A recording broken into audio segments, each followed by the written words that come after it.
L'autre jour, je parlais à un mec, le cliché de l'homme fort, l'homme viril.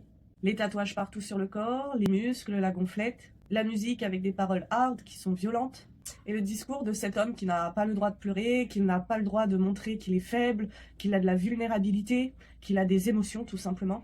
Et il est en train de me raconter qu'en ce moment, il écoutait de la musique qu'il n'avait pas forcément l'habitude d'écouter et qu'il dessinait pendant des heures. Et lorsqu'il faisait ça, il se mettait à pleurer. C'était plus fort que lui, les larmes coulaient.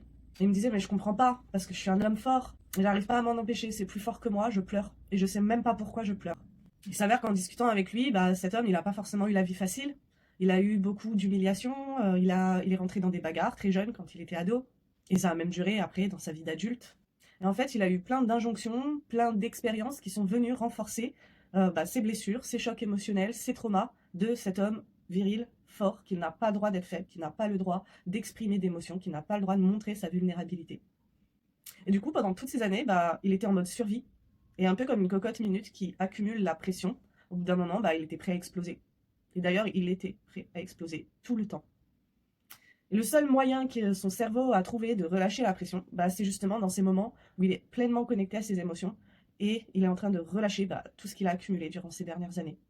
Alors ouais, c'est plus fort que lui parce que ça vient de son inconscient. Ouais, il peut pas s'en empêcher. Et ouais, c'est le dernier recours que son cerveau a trouvé pour relâcher cette pression de survie